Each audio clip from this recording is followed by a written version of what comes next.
what's going on, guys? My name's Dynasty. Got for y'all today another Mortal Kombat 11 video, a bit of a discussion because I want to see your opinion on this whole situation pretty much. So it seems like a major plot device for the MK11 story has already been teased in a few trailers. In both the behind the scenes trailer and the MK11 official gameplay reveal trailer, we see both Kronika and Liu Kang walking around holding onto this belt. Now this belt appears to be filled with like either glass vials or glass test tubes, some type of container, and inside these vials, these test tubes, there's this mysterious blue liquid, and it makes you wonder why both the Shaolin monks and big bad Kronika seem to be going after these vials. So with that said, let's break this down and let's get into it. Now, I think everybody who's kind of sat down and tried to analyze what these vials are, everyone comes to the conclusion that this might be blood, and not just any blood, because it's blue liquid.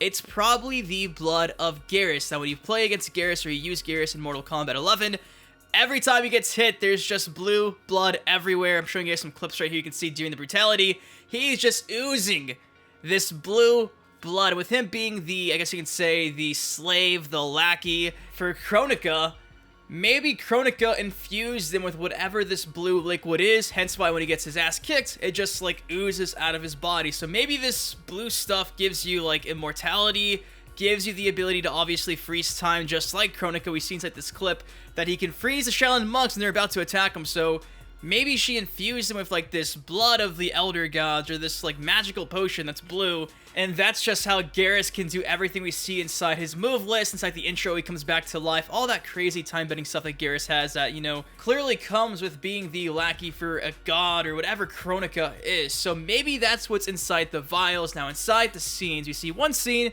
with Kronika. Now, she's hovering inside her spaceship or her fortress, her lair, whatever you want to call this. It's like the exact same area we see at the end of the first, I guess, MK11 announcement trailer. So she's just hovering in her spaceship, holding on to this belt. And inside another scene, we now see the Shaolin monks, Liu Kang and Kung Lao, holding on to the belt. And that's where Kronika tells Liu Kang this clip right here. Yet again, Liu Kang, you've chosen the wrong destiny. Yet again, Liu Kang, you've chosen the wrong destiny. Then it cuts to a scene where Garrus is now in the area and, you know, he's fighting the Shaolin monks. So I'm guessing she approaches the monks who I guess initially do have the belt. She's like, hey, you chose the wrong destiny. Somehow or another, she gets Garrus to the exact same location. She can probably like teleport Garrus through like a portal or something. So Garrus appears, he freezes the Shaolin monks, and as they're frozen, he grabs the belt, eventually gives the belt to Kronika because he is her lackey, and then she gets away with the belt with all these vials. And then that's probably the scene where we see aftermath, where she's like inside her spaceship, her fortress, whatever this is, just walking around with the belt that the Shaolin monks had. And that's probably like one of the major plot devices we're going to see for MK11. These vials, these test tubes, whatever is this blue liquid, the blood of Garrus maybe, has some significance to everything going on, time bending, revenants, all that fun stuff. Now, I'm thinking that maybe if you inject this to a revenant character, it can maybe make them like go back to their old selves.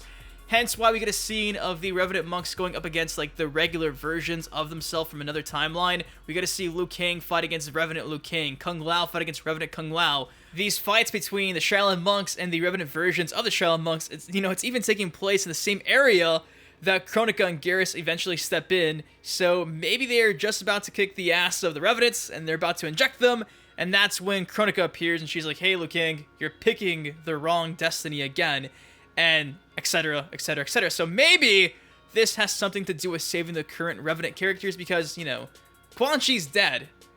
How else do you bring back these revenant characters? Like, what do we do? So that's where I present you guys the question. What do you think is inside these glass vials, these glass test tubes? Do you think it's just maybe this magic potion that you inject into yourself and you become a godlike character and you become immortal? Do you think it's a way to bring back revenant characters? Do you think it's a way to maybe, I don't know, just change time in some way, or all three of those things? What do you guys think these vials have and the significance to the story of MK11? Regardless, it's a pretty big deal, I think, because it was featured in both the behind the scenes trailer and the official reveal for MK11. So guys, That is all I got for y'all today. I want to bring you guys this whole opportunity to discuss this because I'm super curious with what you guys are going to come up with. If you enjoyed the video, please be sure to take 1 second, drop a like on it, subscribe for some more MK11 content. Until next time, been your host, Dynasty. You guys please take care, stay safe, and I'll see you guys later.